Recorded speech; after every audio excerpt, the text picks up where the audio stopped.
Bonjour, moi c'est Félicia, bienvenue sur Transmission Famille, le podcast qui t'aide à construire ou reconstruire ta famille. Aujourd'hui, on se retrouve pour l'interview du mois de novembre. Je suis tellement heureuse de reprendre les interviews avec toi, sachant que la dernière série qu'on a faite ici, c'était la série spéciale Fête des mères et c'était tellement bien.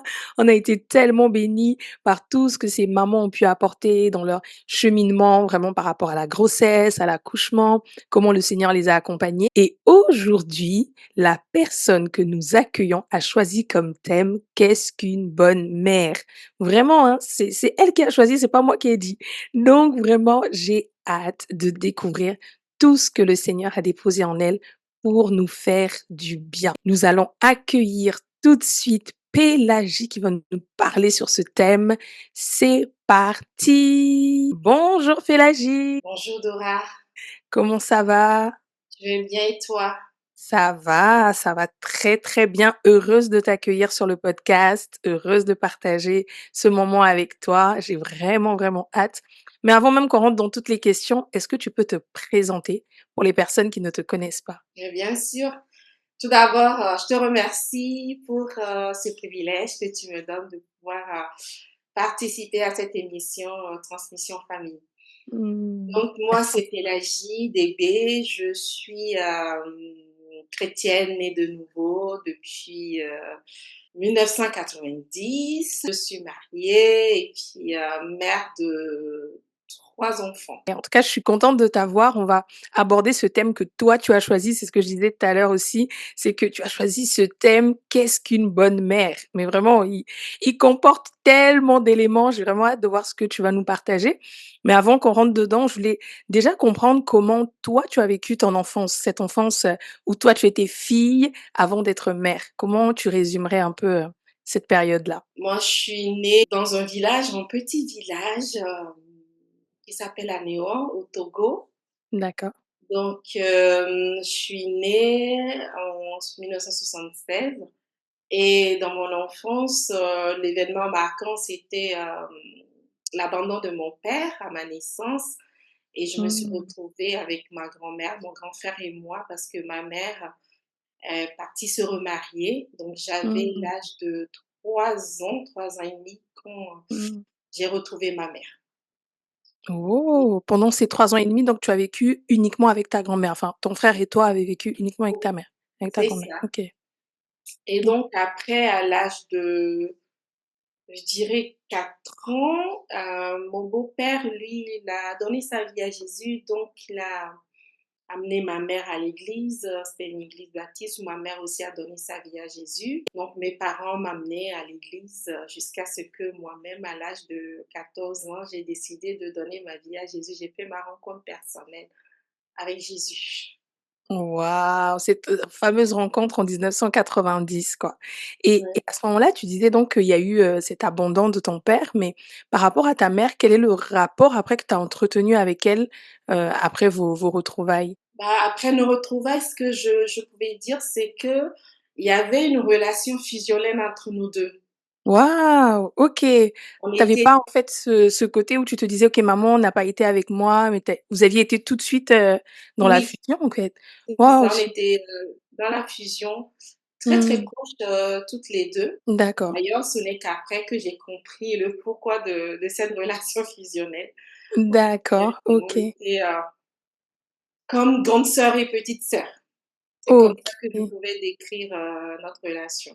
Jusqu'à mon mariage, jusqu'à ce que je ne sorte du cocon familial. OK. On Oui. va arriver jusqu'à là, au moment où, il y a cette séparation-là, mais du moment où toi, tu vis cette relation fusionnelle avec ta maman, est-ce que tu avais déjà une aspiration à être mère? Est-ce que tu te disais: «Moi aussi un jour, je vais devenir maman» ou pas du tout, tu avançais juste dans ta vie, de jeune femme au fur et à mesure du temps? Jusqu'à, l'âge de 17 ans, j'ai décidé de ne pas me marier. Donc, si je décide de ne pas me marier, ça veut dire que je Mmh. je pensais pas à cette, comment dire? À être maman, Mmh. au vu du Mmh. traumatisme de l'abandon. Donc j'avais une Mmh. très mauvaise image des hommes. D'accord. Du coup, pour moi, le mariage, c'était pas pour moi. Mais par contre, Même au moment où j'ai décidé de ne pas me marier, je me disais que j'allais accueillir mes neveux, mes nièces pour les élever. D'accord, OK, prendre vraiment la tata qui prend les neveux, Voilà, les qui prend nièces et tout, soin de OK. ses neveux, de ses nièces. Mais Mmh. Dieu est bon, je crois qu'à l'âge de 17, 18 ans, quand il s'est révélé à moi comme père, en ce moment, il m'a guérie de l'image, Mmh. négative, que j'avais des hommes. Il m'a Oui, amenée à libérer le pardon envers mon père biologique et oui. du coup, après, cette période-là, oui, je pouvais, rêver, d'une famille, d'avoir un mari, Mmh. d'avoir des enfants. Oh Il et m'arrivait même d'imaginer comment seraient mes enfants. ah oui, quand même! C'est-à-dire que tu es passée de: «OK, moi je veux pas me marier, je veux pas avoir d'enfants, moi je suis focalisée dans ma vie», à commencer à vraiment penser à ça de manière, constante en fait, concrète. Oui, tout à fait. D'accord et du coup, à ce moment-là, on fait un bond dans l'avenir. Tu rencontres ton mari. Est-ce que c'est à ce moment-là, enfin, tout de suite, tu te dis: «OK, je l'ai rencontré, on va se marier et on va avoir des enfants» ou bien tu te laisses vraiment le temps, voilà, de profiter de ton mariage, d'attendre et tout? Comment tu vis, en fait, ce moment-là avant ta première grossesse? Nous, avant de nous marier, ça a été quelque chose que mon mari et moi, on avait décidé de profiter de notre mariage avant D'accord. d'accueillir, des enfants. Ce qu'on a fait, on en a profité 2 ans avant d'accueillir notre fille aînée. Des fois, on se met la pression et puis on se dit: «OK, moi, dès que je me marie» et puis les gens aussi autour peuvent créer un peu cette pression-là de dire, une fois qu'on est marié, on doit absolument avoir des enfants. Mais comme toi, tu l'entends là, non, tu n'es pas obligé. Il y a vraiment des gens qui font 2 ans, même 10 ans. J'ai déjà entendu l'histoire d'une femme, elle était pas stérile, elle a juste décidé que pendant les 10 premières années, parce qu'elle était très jeune quand elle s'est mariée, je crois qu'elle devait avoir 20 ans ou un truc comme ça, bah, elle a juste décidé d'attendre, en fait et je pense qu'il faut être, en accord avec ça. Donc après ces 2 ans-là, hop, vous vous dites: «C'est parti». On se sent prêt, en tout cas, pour, se lancer en tant que parent. Oui, tout à fait. Je pense qu'aussi ce qui nous a aidés, nous, c'est qu'à cette époque, on était en France parce que il faut, se dire aussi qu'en Afrique, la pression est très forte. Une fois Oui. que tu te maries, il faut avoir des enfants, sachant que je m'étais pas mariée non plus à 20 ans, 21 ans. J'avais 27 ans quand Oui, me suis mariée, mais comme on était en France, on peut, échapper limité. oui, à cette pression-là, mais en tout Mmh. cas, nous, c'était, cette décision qu'on a prise. Ça, c'était une OK. décision humaine, hein, c'était Oui, Dieu qui était au contrôle de toute oui. façon. Vous avez pris le temps pendant ces 2 ans, apprendre à vous connaître et tout ça et là, tu apprends que tu es enceinte. Quelle est ta réaction? Comment vous réagissez tous les 2 à cette nouvelle-là? C'est la joie, c'était la joie, surtout que c'était un moment où on était prêts tous les 2. On a décidé Mmh. d'accueillir un enfant, donc quand j'ai découvert que j'étais enceinte, c'était la joie et puis, les actions de grâce au Seigneur aussi. Du coup, comment s'est passée cette grossesse? Comment, en fait, tu vivais ces moments-là? C'était vraiment une joie permanente ou il y a eu des moments où c'était un peu plus, compliqué, où peut-être tu disais: «Ah, mais on m'avait pas prévenu de telle chose ou telle chose». Comment tu as expérimenté un peu ce moment-là? Les 3 premiers mois de grossesse ont été difficiles avec les désagréments de Mmh, de la des grossesse. émotions en fonction de chaque femme. Mais Oui, moi, les 3 premiers mois ont été difficiles parce que, voilà, les nausées, j'arrivais pas à manger, tout ça. Mais je n'appréhendais pas parce que, dans mon entourage, quand j'étais jeune, j'ai vu, des femmes enceintes autour de moi. Donc j'ai OK. vu ce que ça a été. Je suis Mmh. la 2e d'une fratrie de 5 enfants, donc j'ai vu Mmh. la grossesse de ma mère. Donc j'avais pas d'appréhension. D'accord. Tu avais pas d'appréhension donc sur tout ce qui était autour de la grossesse, donc parce que tu savais au travers de ta mère ou des mamans que tu as Mmh. côtoyées. Mais du coup, on rentre un peu dans le sujet que tu as proposé. Dans le rôle de mère, est-ce que tu avais des appréhensions par rapport à ça? Sachant que tu as passé un moment sans ta mère, mais après vous avez eu une relation très fusionnelle. Est-ce que tu appréhendais un peu toi ce regard? Maintenant, tu n'es plus fille, mais tu es maintenant la maman de quelqu'un. C'est-à-dire, est-ce que tu avais des appréhensions par rapport à ce rôle-là? J'avais pas d'appréhension, je ne pense pas. Mmh. Pour moi, voilà, je vais découvrir. J'étais dans cet état d'esprit, OK, je vais D'accord. découvrir ce que c'est. J'étais Mmh. plutôt dans un état d'esprit de découvrir, moi en tant que maman. Je me rappelle que la première pensée que j'ai eue à l'égard de ma mère, j'ai accouché, j'étais à l'hôpital et j'ai vu ce que c'était, j'ai dit: «Waouh!» Et Mmh. ça, quand on parle des douleurs de l'enfantement, c'est ce que ma mère a vécu. Mmh. Waouh! Et là, ça a changé un regard que j'avais sur elle en Mmh tant que mh. maman, sa souffrance, voilà, de porter un bébé pendant un enfant pendant 9 mois, d'accoucher Mmh. dans la douleur, ça a changé un regard que j'avais sur ma mère. Mmh. Sachant que vous étiez déjà très proches, donc ce changement-là, c'était vraiment lié à ce moment que tu vivais, en te disant, «OK, enfin, elle a vécu tout ça et à plusieurs reprises en plus Mmh, et aussi pour moi, en fait», donc mmh, ça redimensionne un peu les choses. Pareil, moi aussi, ça m'a beaucoup fait prendre conscience de: «Waouh, en fait, une maman naturellement», enfin, il y a ce truc où tu te dis quand tu deviens mère toi-même, tu dis: «OK, maman, elle a fait au mieux. OK, on essaye tous de faire comme on peut, parce que tu mmh. essayes de manifester l'amour, mais l'enfant dans sa manière de vivre, dans sa manière de découvrir le monde, bah, pourrait te faire des reproches sur telle ou telle chose, mais tu fais au mieux, quoi. Mais j'imagine que tu as des choses encore plus profondes à nous partager. Qu'est-ce qu'une bonne mère? Qu'est-ce que tu pourrais nous dire, en tout cas, sur ce thème-là que tu as choisi? Suite à moi-même, mon parcours de mère qui m'a Mmh. amenée à me poser cette question: «Qu'est-ce qu'une Mmh mh. bonne mère?» Ah, c'est vrai, après ma 1re fille, 3 ans après, il y a eu, ma deuxième fille et puis après, 9 ans Mmh. après, il y a eu notre troisième enfant, un garçon Mmh mh. et ce que j'ai remarqué dans l'exercice de ce rôle de mère, parce qu'au final, c'est un rôle, Mmh mh, dans mmh mh. l'exercice de ce rôle de mère, c'est que j'étais dans l'imitation de ce que j'ai connu, de ce que j'ai vu auprès de Mmh. ma mère et des mamans dans mon entourage. Je D'accord. n'avais pas d'autres modèles que ce que j'ai connu, les modèles de maman que j'ai connus. Mmh mh, mmh Et mh. du coup, bah, naturellement, j'appliquais ce que j'ai connu, le modèle que j'avais vu, Mmh. comment ma mère s'est débrouillée pour élever ses enfants, comment ce que j'ai vu des Ouais. tatas, des mamans dans mon entourage. Mmh mh. Mais il est arrivé un moment où, j'étais démunie, je me suis rendu compte que ce que je croyais savoir sur ce qu'est une mère ou une bonne mère, Mmh. j'étais à mes limites. Ça ne fonctionnait pas. Mmh. C'est un bon point ça, ce que tu dis de vouloir imiter. C'est-à-dire, on a vu forcément quelque chose, bon, c'est naturel, c'est humain. OK, j'ai vu ma maman faire de telle manière et donc c'est forcément la bonne manière de faire et puis on arrive à un point où, bah, en fait, face à nos enfants qui sont différents de nous, parce que peut-être que ça nous correspondait parfaitement, en fait, c'est-à-dire cette éducation qu'on a reçue, la mère qu'on a eue, c'était pour nous. Enfin, en tout cas, Dieu l'a fait comme ça. Mais pour nos enfants, bah, en fait, Dieu ne voulait pas qu'il y ait leur grand-mère en maman. C'était pas ça. C'était vraiment que, bah, que ce soit toi, en fait, dans ta personnalité, dans ta manière de vivre, que tu le transmets. Donc, à ce moment-là, quand tu es face à toi-même en te disant: «OK, je suis limitée», qu'est-ce que tu fais, en fait? Comment tu t'y prends? Comment tu réagis face à ça? Bah, en fait, c'était ça. À un moment, je priais le Seigneur et je me disais, Seigneur, je disais: «Seigneur, je suis démunie». C'était ça le Mmh. sujet de ma prière: «Seigneur, je suis démunie. Je ne Mmh. sais plus quoi faire. Ce que je savais, ce que j'avais vu faire, ça ne marche pas». Mmh, mmh, mmh, mmh, mmh. Et j'ai remarqué que dans ce modèle qu'on a connu où vouloir à tout prix être une bonne mère, il y a de la pression. Je me mettais Oui, beaucoup de pression et quand ça ne marche pas, c'est la frustration. oui, parce que tu n'es pas à la hauteur. Non, je ne Mmh, suis pas à la hauteur de la mmh. maman que je voulais être et tout.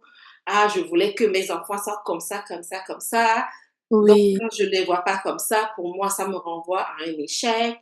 oui. Et c'était de la frustration et quand je me suis placée devant Dieu en priant: «Seigneur, je suis Mmh. démunie» et c'est là où le Saint-Esprit m'a interpellée sur cette question: «C'est quoi une bonne mère pour toi?»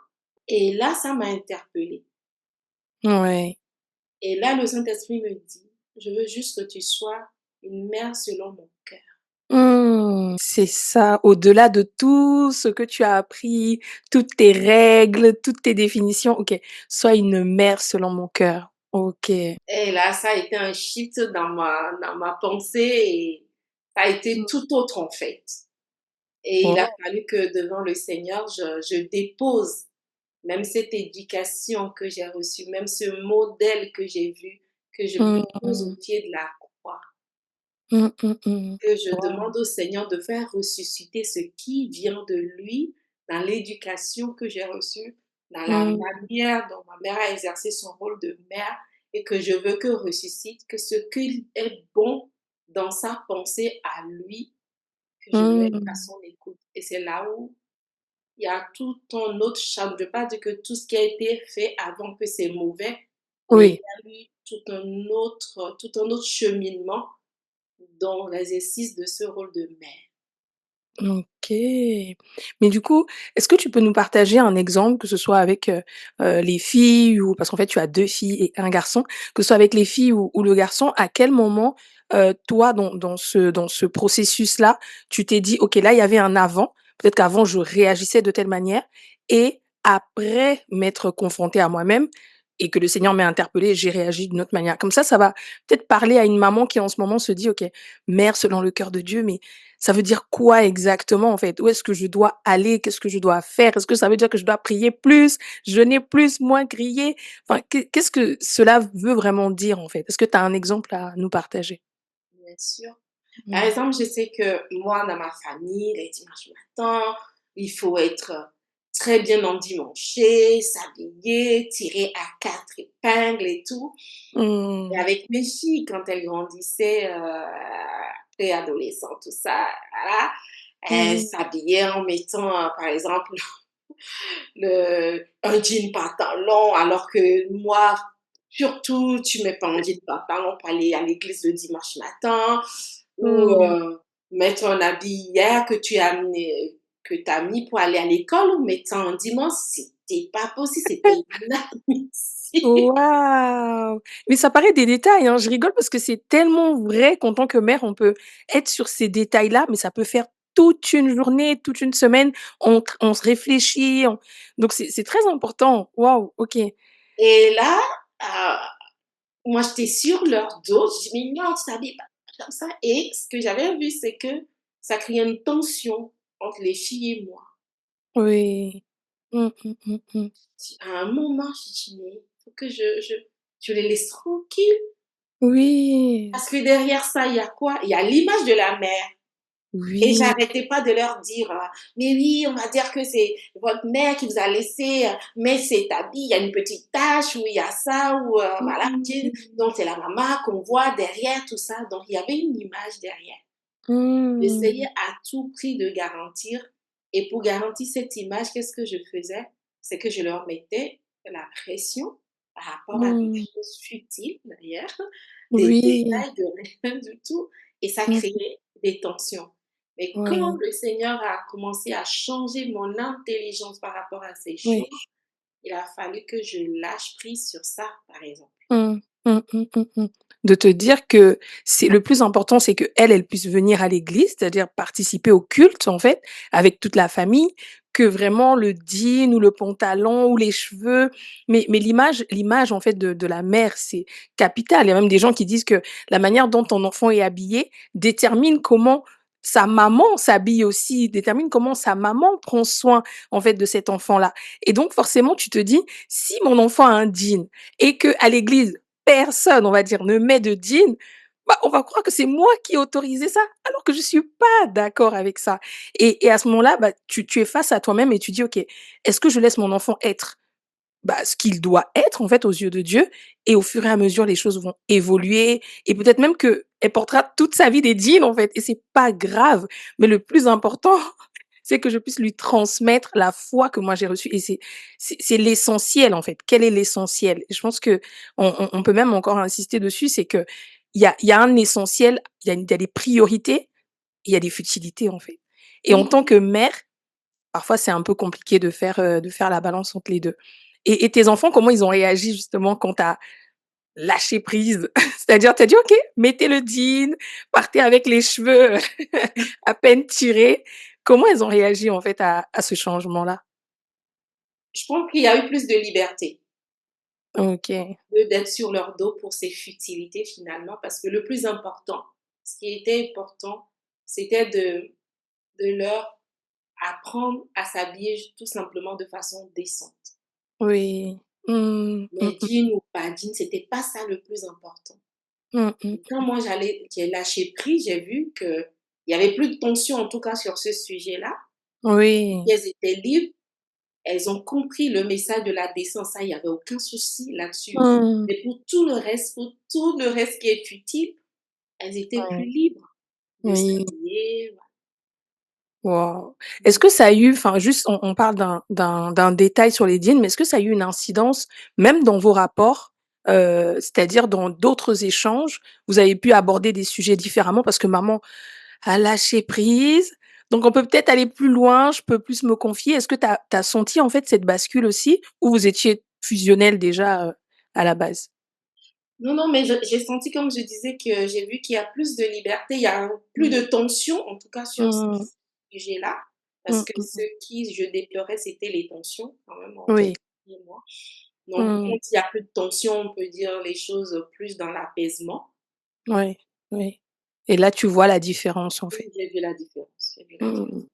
OK et en tant que mère, tu disais tout à l'heure que tu étais plus dans l'imitation, le Seigneur t'a parlé et dans ce processus-là, est-ce qu'il y a des choses qui ont été plus difficiles? Là, tu parlais un peu, du des dînes où tu as dit: «OK Seigneur, je lâche prise», mais par rapport à toi-même en tant que mère, est-ce qu'il y a des choses où tu as dit: «Non Seigneur», est-ce que tu as eu à lutter avec certaines choses que tu pensais logiques, normales et tout? Ah oui, il y a Énormément de choses. énormément de choses sur lesquelles il a fallu, lâcher prise. Par Mmh. exemple, moi, quand j'étais, jeune, ado, je Oui. pouvais pas rester dans la chambre quand ma mère cuisine. C'est Mmh. juste pas possible. Oui, c'est Que vrai, tu es tu obligé aies de des sortir. que tu aies des cours à bosser ou pas, tu fais, les devoirs domestiques d'abord et après tu Mmh. bosseras tes cours. C'était pas possible. Mmh mh, Et mmh. mais moi, après, j'ai vu que je ne pouvais pas. Au début, j'ai essayé, mais j'ai très rapidement, je me suis rendu compte que je pouvais pas imposer ça à mes filles. Oui. Elles doivent, travailler leurs cours, étudier. Mmh. Et Mmh. c'est pas parce que moi, c'était pas possible que je sois dans la chambre quand ma mère est dans la cuisine, qu'il faut Oui, que je leur impose ça aussi. C'est toujours trouver l'équilibre, hein. c'est ça. Attention, je ne dis pas qu'il faut pas que les enfants aident leur maman à la cuisine, c'est Oui. pas du tout le but de mes propos, mais c'est de Mmh. trouver l'équilibre parce que moi, j'ai été éduquée comme ça et au Mmh. début, je voulais aussi leur imposer cette éducation à chaque fois quand je suis à la cuisine, de leur dire de venir, mais il y a des moments où elles viennent pas. Quand elles viennent pas, qu'est-ce que ça fait? Ça crée en Mmh. moi de la colère. C'est surtout les Oui. émotions qu'il y a après, parce que Mmh. je voulais à tout prix leur Oui. inculquer comment moi on m'a éduquée et que je Mmh. voyais que ça ne fonctionnait pas. Il y a la colère derrière et ça, il y a Mmh. pas. C'est ça et dans ces moments de colère, de doute, tu te retrouves face à toi-même encore une fois et c'est soit tu décides de lâcher prise et c'est un peu ce que notre but aussi au travers de cette émission, c'est qu'il y ait des mamans qui se disent: «Bah, vous en fait, vous avez le choix». À un moment donné, Pélagie, elle s'est dit: «OK, est-ce que je continue dans cette tension permanente où, mes filles, elles sont déçues, moi aussi je suis en colère, tout le monde est frustré, donc dans la maison, ça crée une tension permanente» ou bien je me dis: «OK, c'est moi la maman, c'est moi l'adulte et je me remets en question et je lâche prise, en fait et c'est vraiment une prise de conscience et j'aimerais beaucoup que tu nous parles un peu là-dessus. Toi, dans ces moments-là de colère, qu'est ou de frustration, comment tu arrivais, en fait, à te dire, est-ce que tu te dis: «OK, là, je vais prier, je vais souffler, je sais pas. Comment tu arrivais, en fait, à gérer ça, en fait? Comment une maman aujourd'hui qui se sent débordée, un peu perdue face à tout ça, comment elle peut se dire: «J'aimerais faire comme toi Pélagie, mais mes enfants sont différents. Toi tu peux pas comprendre, tu peux pas comprendre. Moi les miens vraiment ils sortent même pas, c'est-à-dire que du début, dès qu'ils arrivent à de l'école, ils disent bonjour, ils partent dans la chambre et je les revois que le lendemain matin ou très tard quand ils doivent manger». Donc comment en fait cette maman-là, elle peut réagir face à ce genre de situation? Sur base de ce que tu as vécu toi? Je crois que ça a été, pour moi ça a été tout un cheminement, hein, plusieurs phases où, tu disais tout à l'heure, où tu te retrouves en face de toi-même. Mmh. Ça Mmh a mh. été vraiment mon cas de me retrouver en face de moi-même Mmh, mmh mh. et une fois, je il y a une de mes filles qui m'a dit: «Mais maman, nous, on n'est pas On n'est pas à ton époque, puisque des fois je leur disais, bah, à mon époque, mais maman, c'est pas ton époque. Non, c'est vrai, Quand c'est j'ai vrai. pris du recul, j'ai dit, mais elle a raison. Mmh. Mmh. Et quand j'étais en face de moi-même, euh, il a fallu que je me libère de l'image, Mmh. de cette Ouais. image d'être une bonne mère. Il a fallu que je me Mmh. libère de cette image. La mère parfaite, ses enfants portent des pantalons, des jupes, des Voilà, tout est tirées. ça. Que je me libère de cette image. Mmh. D'être la mère qui fait tout bien comme il faut, que je me libère de cette. Donc, ça a été une libération pour moi de me libérer de D'acc la valorisation que je peux tirer du fait mmh. que mes enfants se présentent bien. Oui, oui, parce que ça te parle d'abord à toi. En vérité, c'est même pas par rapport à eux, Non, c'est par non, rapport c'est à par rapport à toi. moi. Mmh. Mmh, mmh, mmh, mmh, Donc, mmh. il a fallu que je me libère de ça et que j'accepte que mes enfants s'habillent comme elles veulent. Pour le plus important, c'est que ça soit décent. Mmh. Mmh, mmh, Donc, mmh, j'ai lâché prise sur tout le reste. mmh et ça t'aide. Et ça aide et ça donne un repos et Oui. une paix. Mmh. Je prie qu'une maman reçoive vraiment le repos et la paix au travers de cet épisode, parce que des fois, on se dit que souvent c'est des grandes choses, parce que plus les enfants grandissent, il y a des grands sujets à aborder aussi, bien sûr. Mais des fois, le Seigneur veut travailler avec nous sur des toutes petites choses, déjà voir comment est-ce que tu peux juste laisser l'enfant partir en jean au lieu de commencer à te faire mal à la tête? Oui, Seigneur. Et au fur et à mesure, bah, plus tu lâches, bah, le Seigneur va t'apprendre à lâcher prise, en fait. Tu avais aussi un verset, des versets à partager et tout par rapport à ça? Oui, bien sûr. Dans Proverbe 22, 6. Instruis l'enfant selon la voie qu'il doit suivre, et quand il sera vieux, il ne s'en détournera pas. Je parlais tout à l'heure d'être une mère selon le cœur de Dieu. Et quand je lis dans la parole, ce que la Bible nous demande en tant que mère, c'est d'instruire les enfants. Et je me suis amusée à chercher la définition de ce que c'est qu'instruire. Instruire est donc plus qu'enseigner, puisqu'il s'agit de former l'esprit de l'enfant. C'est l'aider à se construire afin qu'il devienne un adulte conscient et responsable. C'est former son esprit afin qu'il apprenne à décoder les connaissances, les informations qu'il va recevoir tout au long de la vie. Mmh. Ce que j'ai retenu dans cette définition, c'est aider l'enfant à se construire afin qu'il devienne un adulte conscient et responsable. J'ai pris conscience qu'une chose, c'est de faire des enfants et Voilà. l'autre, c'est de les instruire afin qu'ils deviennent des adultes responsables. Mmh. Et quand j'ai pris conscience de ça,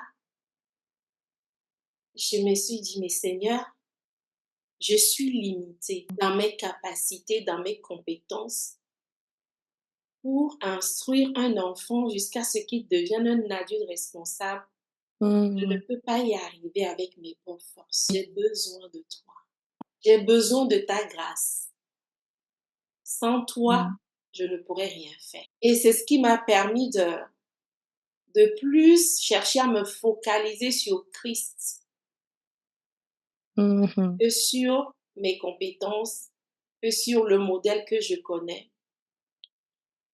Et j'ai remarqué qu'en fait, chaque maman a une référence. Oui, Soit c'est sûr. on va imiter consciemment ou inconsciemment le modèle qu'on a connu de notre Mmh. propre mère Mmh. ou des mamans de notre entourage, soit on va être en réaction Mmh. au modèle qu'on a connu.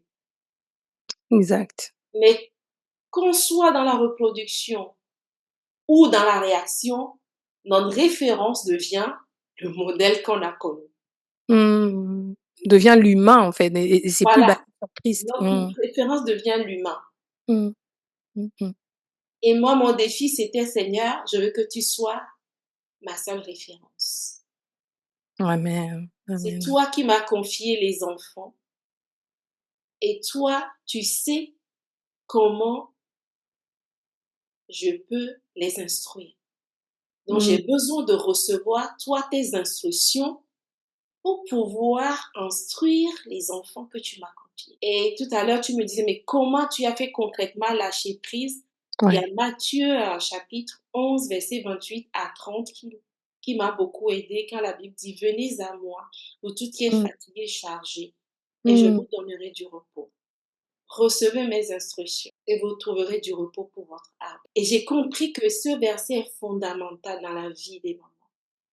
Et nous avons besoin régulièrement d'aller au pied de Jésus pour déposer nos fardeaux, nos soucis, tout ce qui nous chatte dans nos quotidiens, même les courses à faire, tout, la cuisine, tout, de pouvoir se C'est ça. décharger régulièrement. Il y a Mmh. des moments où la veille, quand je me dis, ah, le lendemain, j'ai ça à faire. Le matin, je me réveille, je dis, Seigneur, tu vois mon programme de la journée, je dépose ce programme à tes pieds. Donc, Mmh. faire que ce que je suis censée faire au cours de cette journée. Des choses futiles dont que j'ai pas besoin de faire, Seigneur, je ne vais pas le faire. Accorde-moi de faire que ce qui est important sur la journée. Et à chaque fois, je vois que le Seigneur allège Mmh. mon quotidien Mmh. Mmh. et de pouvoir recevoir régulièrement ses instructions Mmh. pour les enfants. Les enfants, j'ai 3 enfants, les 3 sont différents. Oui, c'est ça. C'est-à-dire, c'est de dire, bah, c'est pas 3 clones, c'est 3 enfants différents dans leurs particularités, leurs désirs et tout. Exactement. Donc, je ne peux même pas faire une reproduction de l'éducation que j'ai eue sur l'aîné, sur la deuxième ou sur le troisième. Et c'est pour ça que j'ai besoin de recevoir concrètement à chaque fois les instructions du Seigneur concernant chaque enfant. C'est tellement profond ce que tu partages là, parce que ça permet vraiment de conscientiser aussi les choses, de dire: «C'est notre en tant que maman, c'est notre responsabilité de dire: "Je veux aller auprès du Seigneur pour savoir, pour apprendre, pour déconstruire tout ce que j'ai eu à apprendre jusqu'ici. Seigneur, OK, prends le contrôle, en fait. Parce que du moment où on apprend vraiment à déconstruire, bah, c'est là que le Seigneur en fait, là où il y a le vide, là, le Seigneur vient dire: «OK, tu m'as laissé de la place, je vais maintenant prendre la place et commencer à t'accompagner, commencer à te guider petit à petit et pas à pas». Et des fois, je pense que quand on devient maman, bon, d'un enfant, peut-être qu'au début, on se dit: «OK, ça va, j'arrive à gérer», mais de 2, de 3 enfants, on commence à se dire: «Mais j'ai pas le temps, je suis débordée, j'ai même pas le temps de prier». Tu le disais tout à l'heure, je dois faire les courses. Quand tu fais la liste de tout ce que tu as à faire dans la journée, il suffit juste que tu mettes travail dedans, qui prend à peu près 7 heures. Tu dis: «Mais à quel moment? À quel moment je vais faire pour, déposer ces fardeaux?» comme tu dis, Pélagie, j'ai pas le temps. Et vraiment, toi, comment, aujourd'hui, avec tes 3 enfants, tu arrives quand même à avoir cette intimité avec le Seigneur? Comment tu développes cette relation-là qui fait qu'aujourd'hui, tu peux plus t'en passer? Dans l'éducation même de tes enfants, tu te dis: «Seigneur, j'ai besoin de toi». Comment, concrètement, tu arrives à avoir cette relation-là, en fait, avec le Seigneur dans ta vie, chargée, j'imagine, de maman de 3 enfants? Pour que ça encourage quelqu'un. En fait, je suis arrivée à un point de ma vie où sans Dieu, je ne peux rien. Mais vraiment rien. On peut faire beaucoup de choses dans une journée, Mmh. mais devant Dieu, ça, c'est rien, Oui, puisqu'on oui. n'a pas fait des choses selon sa volonté.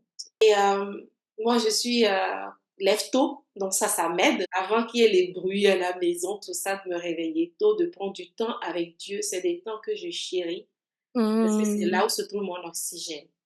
Mmh. J'aimerais m'arrêter sur ce petit point parce que j'ai déjà eu à avoir l'échange avec différentes personnes qui me disaient: «OK, mais comment on fait? Quel est le temps et comment j'arrive à prendre ce temps?» Et en fait, se lever tôt, c'est obligé, c'est obligé. En tout cas, si tu es future maman ou quoi, tu es obligé de te lever tôt. Moi, au départ, j'aimais tellement dormir. Sérieusement, même maman, elle me disait: «Mais c'est pas possible. Toi, comment tu vas faire pour te marier si tu dors autant?» Dans le mariage, on ne dort pas comme ça. J'aimais trop le sommeil et sérieusement, je me disais: «Dès que j'ai rien à faire, je dors. Dès que j'ai fini de faire tout ce qui était important, je dors». Je me disais pas: «Je vais faire une balade». Non, non, dormir.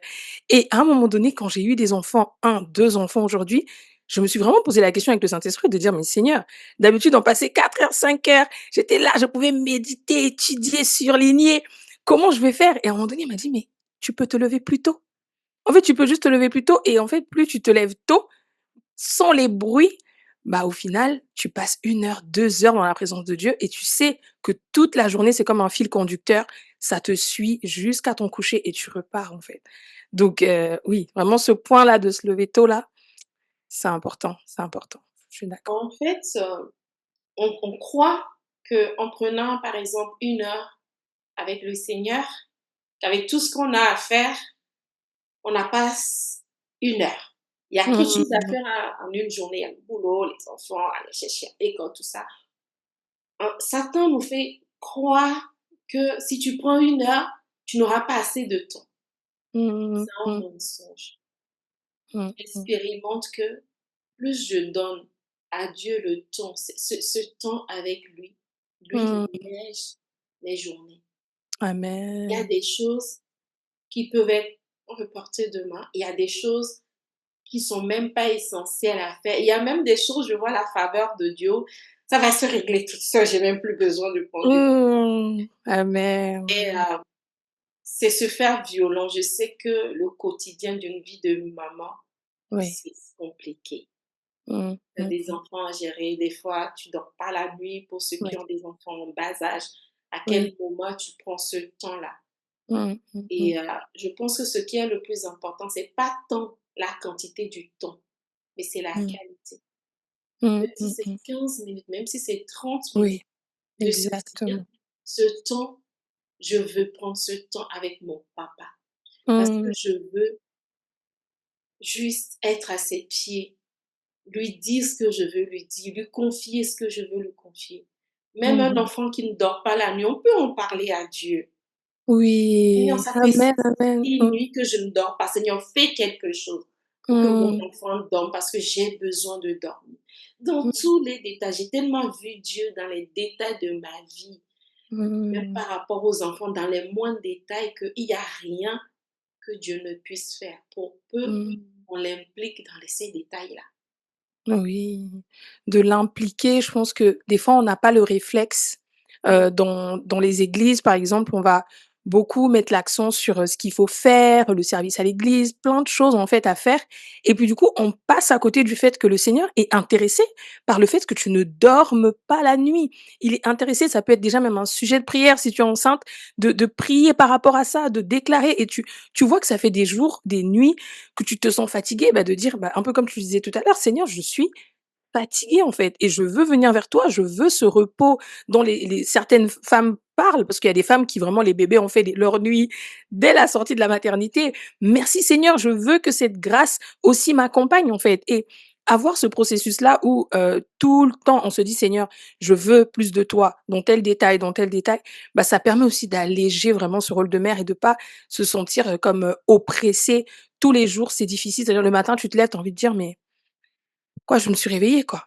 Pourquoi, j'aurais dû dormir?» Et donc tous les jours comme ça, l'ennemi aussi t'entend et ces paroles-là, tu les libères sur ta journée et elle devient lourde, elle devient un un peu plus compliquée de jour en jour, quoi.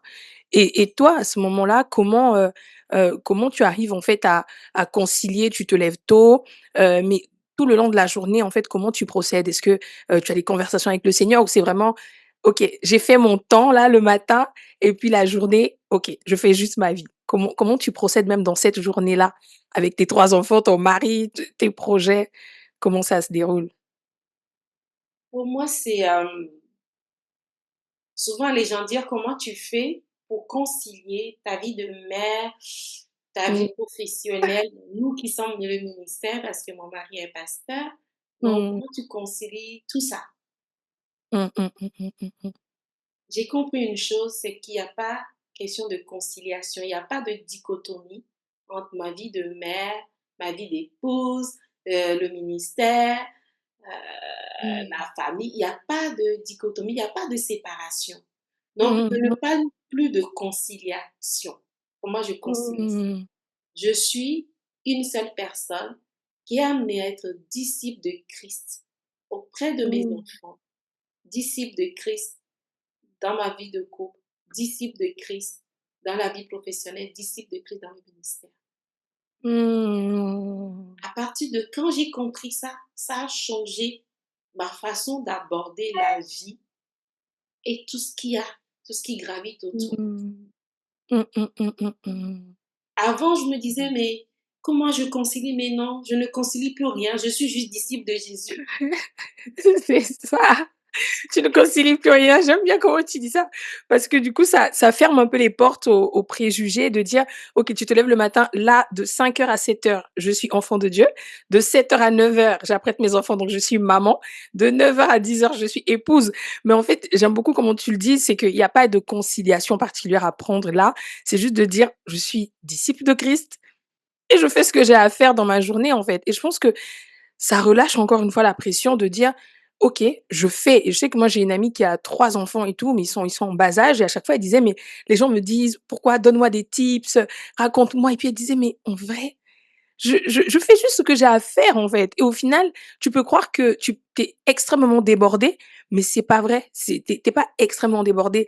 C'est juste qu'en termes de vie, tu as envie de tout compartimenter, alors que tu peux faire plein de choses en même temps et être épanoui. Il y a des mamans qui ont 3 enfants, qui sont épanouies. Tu as 3 enfants, bah, tu arrives à être mère, épouse, à faire le ministère, enfin, œuvrer dans tout ça sans que ce soit une charge. Vraiment, j'aimerais vraiment que, au travers de tout ce que Pélagie est en train de partager, que tu te rendes compte qu'il y a autre chose que tout ce que tu entends: «Ah, je suis tout le temps fatiguée. Oh, rien ne va.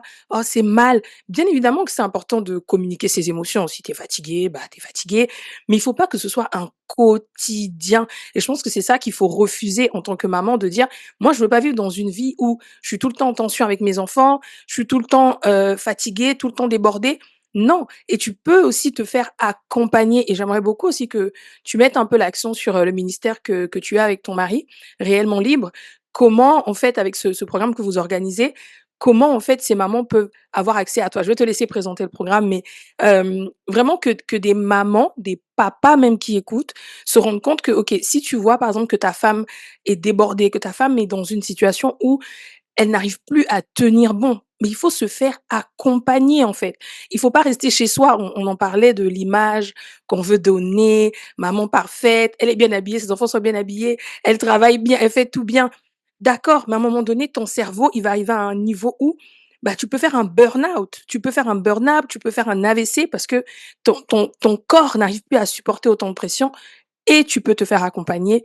Justement, je vais laisser Pélagie présenter un peu, le programme. Je te prends de court, je sais Je vois. je Juste sais que avant c'était de pas prévu, mais en tout cas, j'aimerais beaucoup que tu parles, de ce ministère, comment il est né et quel est vraiment votre battement de cœur, en fait. Et je pense que ça pourra parler à une mère ou un papa qui passe ici. j'aimerais juste, dire qu'on parle de mère, on est en train de parler de mère. J'aimerais dire qu'avant qu'on ne soit mère, on est avant tout des enfants de Dieu. Des fois, on oublie qui on est et qu'on se définit parce qu'on a eu des enfants. On se Oui. définit comme mère et toute notre vie va tourner autour de ce rôle de mère. Mmh. Avant que je ne sois mère, je suis enfant de Dieu. Mmh. Et ça, on peut perdre rapidement de vue cet aspect-là quand on est dans le tourbillon de nos quotidiens. Oui. Mmh. Mmh. Je suis un enfant de Dieu qui est appelé à être disciple de Christ Mmh. Mmh. auprès de mes enfants. Et là, ça change tout. Quand je suis disciple de Christ, quand il y a un souci, je vais voir mon maître. Il y a cet Oui. enfant qui me cause des soucis. Comment je fais? Je Mmh. recevrai tes instructions pour savoir comment l'éduquer, comment l'accompagner, comment Mmh faire. mh. Mmh. Et je vais prier pour l'enfant et aussi prier beaucoup pour nos enfants. Le monde ne nous fait pas cadeau. C'est ça. Mais nous qui sommes des enfants de Dieu, Amen. Amen, amen. nous pourrons prier Mmh. pour que Dieu garde nos enfants. Mmh. J'aimerais aussi encourager les mamans à avoir la foi. Moi, ça a été quelque chose aussi de fondamental dans ma vie de mère. La foi Mmh. pour mes enfants. Dieu aime plus mes enfants que moi. Ça, tu es obligée de le répéter, Pélagie. Dieu Quoi? aime plus mes enfants que moi. Mmh. Dieu est plus préoccupé par l'avenir de mes enfants que moi. Mmh. Alors, j'ai tout intérêt à avoir la foi en ce Dieu, à lui faire confiance pour l'avenir de mes enfants. je ne peux pas tout contrôler. Je ne peux pas contrôler les sorties de mes enfants. Je ne peux que faire prier pour, en tout cas les grandes qui peuvent sortir aujourd'hui toutes seules. Je ne Mmh. peux que prier pour elles et faire Mmh mh. confiance en Dieu. Mmh mh, mmh mh. Que si un jour que ça va déborder, je suis confiante que mon Dieu va me le révéler. Je prie pour que Dieu les garde. Mmh mh. Et on les instruit. Quand je lisais tout à l'heure, ce qu'on a lu dans Proverbe, instruis l'enfant, la Bible nous dit. Nous, Mmh. notre responsabilité, c'est de les instruire. Mmh mh. Mmh mh. C'est tout ce qu'on nous demande, de les instruire. Mmh. Et dans cette vie de disciple, on va les aimer, Ouais. on va, on va prendre soin d'eux, on va les encourager, les consoler, être à leur côté, parce que je suis disciple de Christ. Mmh mh. Parce que humainement parlant, il y a certains, les enfants, quand c'est compliqué, c'est difficile de leur témoigner tout l'amour qu'on a pour eux. C'est pour ça qu'on Ouais. a besoin continuellement d'être renouvelés dans l'amour de Dieu. Amen. Mmh mh mh. Et des fois, il y a des enfants nous blessent aussi, il faut le reconnaître. Ouais. Et quand les enfants nous blessent, on fait comment? Il faut pardonner.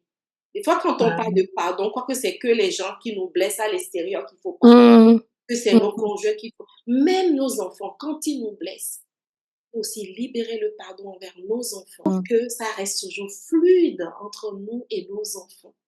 Le Mmh. cœur soit toujours tout entier pour pouvoir les aimer de cet amour inconditionnel que Dieu a pour nous. Ce que tu dis aussi, c'est hyper important. C'est basé sur l'amour que tu as pour tes enfants. C'est ça qui va aussi déterminer la manière dont tu vas te laisser accompagner par le Seigneur dans ce processus-là et ne pas juste te dire, «OK, je laisse avancer les choses» et prier, ça doit être une évidence. Mais je sais que pour toutes les mamans, ce n'est pas une évidence. C'est pour ça que c'est important de pouvoir le dire ici, de le redire, que tes prières sont d'une, mais grande efficacité, en fait.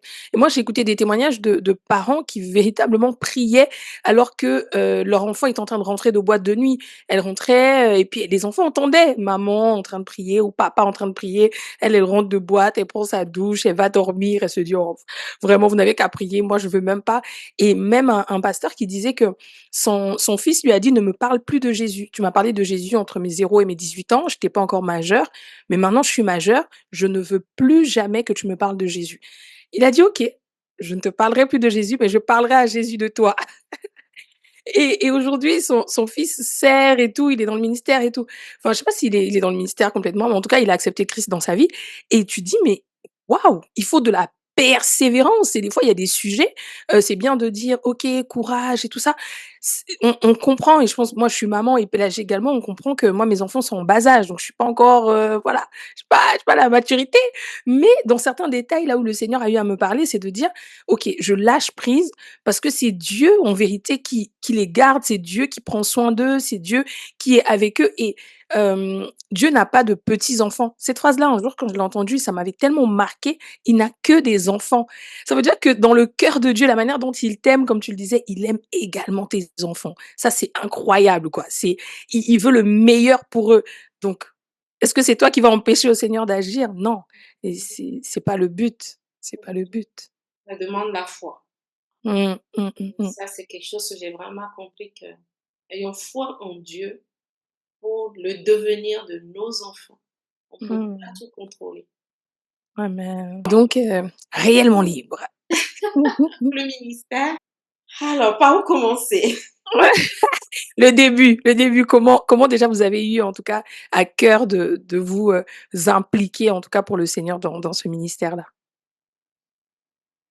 Alors, le début, essayer de C'est loin. il y a tellement de choses qu'il faut que j'arrive à synthétiser tout ça. OK. On était à tout quand, on est rentré dans l'appel, dans la formation pastorale, surtout mon mari, Mmh. en 2015. Avant de rentrer dans la formation pastorale, mon mari et moi, on était responsables des jeunes à Tours D'accord. et pendant ce temps, on avait eu à accompagner des jeunes. Mais il est arrivé à un moment où on faisait tout ce qu'on pouvait faire, de tout notre cœur, les accompagner, mais il y avait des choses, on sentait qu'on était limité, on était démunis. On a Mmh. beau prier, on a beau faire des délivrances, c'était compliqué, il y avait pas de victoire. Mmh.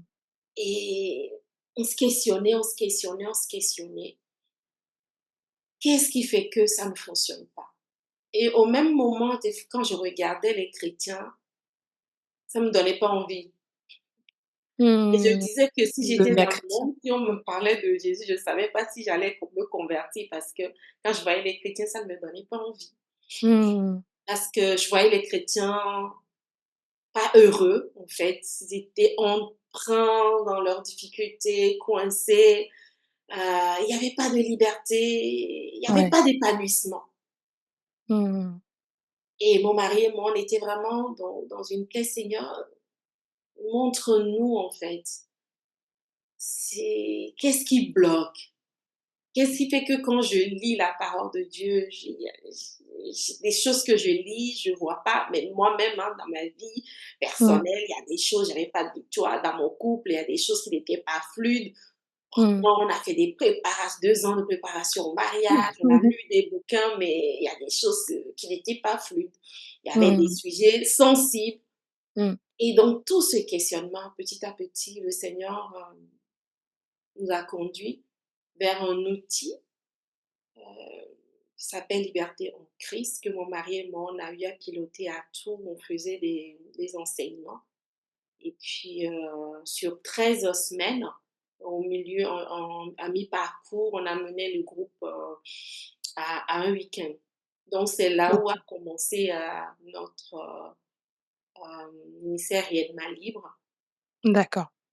Et du coup, nous-mêmes, déjà, ça a décrassé des choses, si je peux m'exprimer comme ça, Mmh. dans En notre vous. vie Mmh. individuellement et dans notre couple, de saisir notre liberté. Je parlais tout à l'heure de se libérer du regard des autres, de comment tu peux être valorisé si tes enfants sont comme ça, tout ça. Ouais. C'est grâce aussi à ces outils que Dieu m'a aidé moi-même Mmh. à me libérer des choses qui me valorisaient en dehors de Dieu, à me Mmh. libérer du regard des autres.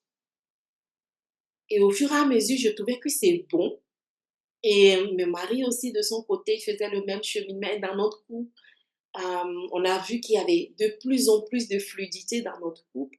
Mmh. Et, chemin faisant, on a continué à faire ça. On a fait ça pendant 3 ans. Et à un moment, on sentait qu'il nous manquait encore une autre dimension, amener les gens en profondeur à comprendre le pourquoi je réagis comme ça. Mmh. Pourquoi devant l'injustice, je suis tout le temps en colère. Mmh. Moi, d'abord, ça a été mon propre questionnement et Dieu m'a révélé l'origine du pourquoi quand je suis en face de l'injustice, même si ça ne me concerne pas directement, quand ça me concerne quelqu'un d'autre, j'étais en colère. Mmh. Et au fur et à mesure que Dieu nous révélait des choses sur nous-mêmes, on comprenait toute une autre dimension de la vie chrétienne. Waouh! Et on pourrait mieux se saisir de la parole de Dieu. Et on a décidé de le faire en format de 5 jours, pension complète, parce que quand on faisait 2 fois par mois, on s'est rendu compte qu'il y avait beaucoup d'absentéisme. Les gens ne suivaient pas tout le programme et du coup, OK. Dieu nous a fait grâce. On a eu à rencontrer un couple dans le sud de la France. Donc nous-mêmes, on a été participants de ce qu'on faisait Mmh. aux gens, de l'autre outil qui est l'outil L'aplomb divin. On a été participants, on s'est formé à l'outil, et du coup, aujourd'hui, on propose les 2 outils en séminaire aux personnes où on traite, notamment des questions de l'identité, apprendre Mmh. à se connaître. OK. Waouh! Souvent, on n'est pas en connexion avec nous-mêmes. Moi, avant ces outils, j'étais pas en connexion avec mes émotions Mmh. parce qu'il fallait être forte, il fallait être forte, il faut pas montrer ses faiblesses, tout ça. Il m'a coupée de mes émotions Il a fallu que je me réconcilie avec mes émotions. Mmh. Donc on partage ça. Nous, ces séminaires qu'on propose, c'est surtout témoigner aux gens ce que Christ a fait, nous-mêmes dans nos vies individuellement et dans notre couple, parce qu'on est passé par tout ce qu'on propose aux gens Mmh. pour être libre. Parce que la parole de Dieu dit: «Si Christ vous a franchi, vous serez réellement libre». Amen. Mais force Amen. est de constater que dans nos rapports avec les autres, on est trop coincé sur pas mal de choses. Il y a pas de Mmh. liberté, alors Mmh. que Christ est venu nous apporter la liberté. La vie abondante que Christ nous a déjà donnée, pourquoi on la vit pas? Mmh. Pourquoi on vit les miettes de cette vie? Pourquoi on est en survie spirituellement? Mmh. La survie spirituelle. Ouais. Alors que Christ nous a promis la vie abondante. Mais on s'est Amen. rendu compte que quand on ne règle pas nos propres conflits personnels et spirituels, on a beau entendre des prédications pendant 10 ans dans une église, on n'avance pas. Mmh. Mmh. On Mmh. n'avance pas. Mmh. Et donc, nous, on propose aux gens de régler leurs conflits personnels et spirituels. On est né de nouveau. D'abord, il faut commencer par là, il faut naître de nouveau. Mmh. S'il y a une Mmh. femme qui m'écoute, qui n'est pas née de nouveau, la base, c'est d'être né de nouveau. Être Mmh. né de nouveau, c'est à un moment où tu reconnais ta misère, que tu t'es débrouillé dans ta vie sans Christ et Mmh. que tu es perdu sans Dieu. Alors que Christ est venu porter tes péchés, Christ est venu te réconcilier avec le Père. Et quand tu reconnais que tu es pécheur parce que tu as vécu ta vie indépendamment de Dieu, que tu confesses tes péchés, tu te repens, tu te réconcilies avec Dieu. Et là, tu Mmh. prends l'engagement de suivre Jésus et Jésus seul. À partir de ce moment-là, il y a une semence spirituelle en toi qui te Amen. permet de vivre une nouveauté de vie parce que tu deviens une nouvelle créature, capable maintenant d'être connecté à Dieu, d'être connecté à l'Esprit de Dieu, de pouvoir entendre Dieu te parler et de pouvoir marcher avec Dieu. Et quand on est de nouveau, le Saint-Esprit en nous nous donne la possibilité maintenant de dire, OK Seigneur, montre-moi les choses qui sont Mmh. dans ta vie qui ne te glorifient pas. C'est ça la marche par la sanctification. Mmh. Mmh. Mmh. Parce qu'avant de connaître Christ, notre âme était habituée à, à, à obéir aux choses du monde, à Ouais. obéir à Satan qui régit les Mmh. principes de ce monde. Mais quand on donne notre vie à Jésus, il est de notre responsabilité. Jésus a fait sa part. Il est de Mmh. notre responsabilité de nous dévêtir de tout ce qui est de la chair. C'est tout ce qui est des instincts, des désirs charnels, de nos propres pulsions, de notre propre volonté, de lâcher tout ça et de vivre une vie nouvelle, de Mmh. marcher selon les principes du royaume. Et c'est tout un cheminement jusqu'à la fin de nos jours. Et c'est de comprendre qu'à partir du moment où on est des enfants de Dieu, nous avons cette possibilité de vivre la vie divine sur cette terre. Ce n'est pas juste quand on ira au ciel, mais ça C'est ça. commence aujourd'hui. La vie éternelle commence aujourd'hui sur la terre. Et donc, on offre Amen. cette possibilité aux gens en séminaire de partager de tous ces termes. On parle du pardon, on parle de la gestion des émotions, de nos relations avec les autres. On aborde toutes sortes de thématiques dans nos séminaires qui nous aident à être des chrétiens matures. Parce que le Amen. gros problème que nous avons aujourd'hui dans nos églises, c'est qu'il y a beaucoup de chrétiens, mais qui, même au bout de 40 ans de vie chrétienne, ils sont encore au lait. Ils sont des bébés Mmh. spirituels. Et là, Mmh. quand on est bébé spirituel, l'ennemi vient jouer de nous comme des ballons. Alors Mmh. que Dieu veut que nous grandissions et que nous soyons des chrétiens matures qui sont enracinés dans la foi. Donc, Amen. et pour revenir aux accompagnements, oui, on accompagne des personnes qui ont envie d'approfondir des, des, des, des, Mmh. des choses dans leur marche avec Dieu ou qui ont des problématiques particulières. Un jour, une sœur qui m'a dit, mais j'ai un problème par rapport à l'abandon de mon père. J'ai envie de travailler là-dessus. J'ai un Mmh. problème par rapport à la relation avec une autre sœur qui me dit, j'ai un problème dans ma relation avec ma mère. J'ai envie de travailler dessus. Et là, on prend le temps, c'est des accompagnements que je fais à l'espace Fleuve d'eau vive. On prend le temps d'aborder tout ça, mais toujours sur la base de la parole de Dieu et guidé par le Saint-Esprit. Ce n'est pas de la Mmh. psychologie, mais Ouais. on travaille avec la parole de Dieu et puis on se laisse guider par le Saint-Esprit. Gloire à Dieu, oh là là. Vraiment, on est en train de chuter dans notre épisode, mais j'ai été tellement bénie là par tout ce qui est dit. En tout cas, moi, je connaissais le programme, mais pour les personnes en tout cas qui écoutent, je mettrai toutes les informations en barre d'infos pour, les prochaines dates aussi, parce qu'il y a différentes dates dans l'année 2025. Donc vous allez pouvoir en fait y aller, c'est déjà clos. Le 2024, il y a plus de séminaire. Mais en 2025, tu vas pouvoir t'inscrire et vraiment je te recommande à 1000. De toute façon, toi-même, tu as entendu tout ce qui a été dit. Est-ce que j'ai besoin de faire, oui, la pub, revenir sur les mots? Non. Depuis le début, en tout cas, de ce podcast, tu as vu, à quel point vraiment ce désir qu'elle a de pouvoir vraiment accompagner, de pouvoir vraiment transmettre, en fait, Christ en nous. Et ce qu'on retient ici, c'est que être une bonne mère, c'est pas être la mère que les réseaux sociaux disent, la mère que maman a eu à dire, les grands-parents, les grands-mères. Tout ça, non, c'est vraiment d'être un disciple de Christ, être une maman disciple, ce qui va faire que même quand tes enfants vont te voir, ils vont se dire: «OK, maman, elle essaye pas de faire par elle-même, elle fait avec le Seigneur» et tu seras un modèle. Demain, eux aussi deviendront pères, ils deviendront mères, ils vont se dire: «OK, est-ce que le Dieu là, c'était le Dieu de maman, mais je vais essayer un peu de connaître un peu, de saisir un peu, juste vite fait» et puis bam! Le Seigneur va les attraper. Donc vraiment, je crois que vraiment on a été bénis au même titre que vraiment, vous avez été bénis. Moi-même, j'ai beaucoup reçu. Je ne sais pas si Pélagie, tu as des choses à rajouter, en tout cas un point ou autre, avant qu'on clôture ce moment?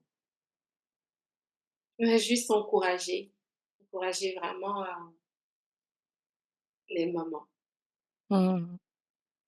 surtout celles qui traversent des moments difficiles avec leurs enfants.